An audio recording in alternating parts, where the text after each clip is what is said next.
A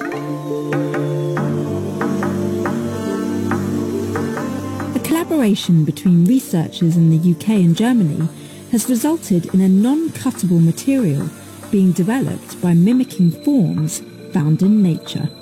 I think what is quite amazing to me is that we achieved this with a very light material. So the material is 6 times lighter than steel, it's mostly air, and it's basically physics. By studying grapefruit skins and abalone shells, they found a way to make a lightweight but robust material. I was inspired by the abalone sea creature that has a very hard shell. And the shell is extremely hard, even though it uses relatively soft building blocks. So it's like, you live in the sea, you have this soft bricks, that's all you have. And now there's a shark and other predators that want to eat you. So the nature has to come up with some defense mechanism with these weak ingredients, otherwise it won't survive, right? And the nature arrived at this interesting layout that is basically like a stack of hexagonal tiles that are interlaid with soft organic polymer. So it's this contrast between rigid and soft. Grapefruit skin is another example when you have this sponge within a sponge within a sponge, this kind of hierarchical structure.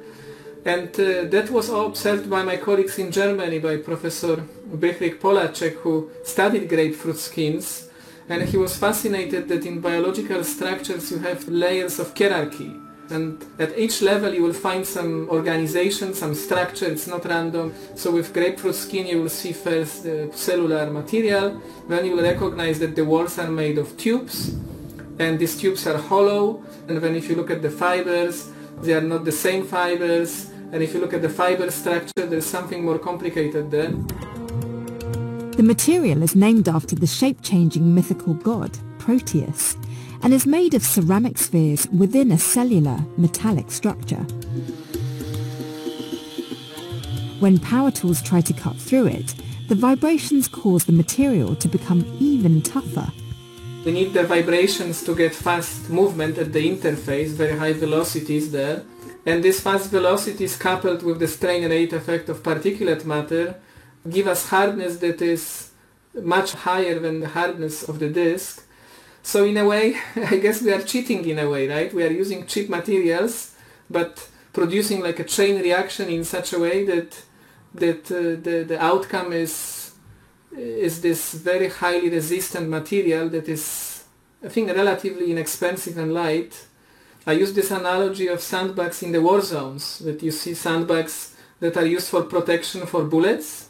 So soldiers hope, this will give them safety from fire from the enemy. And bullet is basically traveling at 700 meters per second, so it's traveling very fast, and somehow, it gets stuck in the sandbag.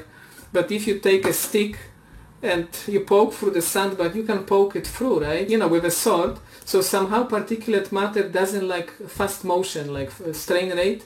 It's called the strain rate effect. So the faster you try to run through the crowd of sand particles, the harder they get.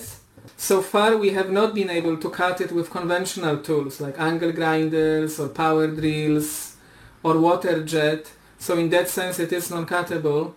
And these properties are important for security applications, for protection from forcible entry, for bike locks, for protective gear, maybe for factory workers, for shoulder pads so they don't get injured with an angle grinder in the factory.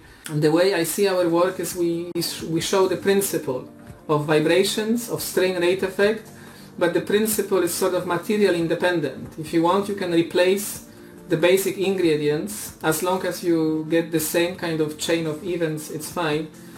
But I also think there is a deeper dimension to this. I feel like using this bio-inspired architecture, we defeated conventional engineering approach.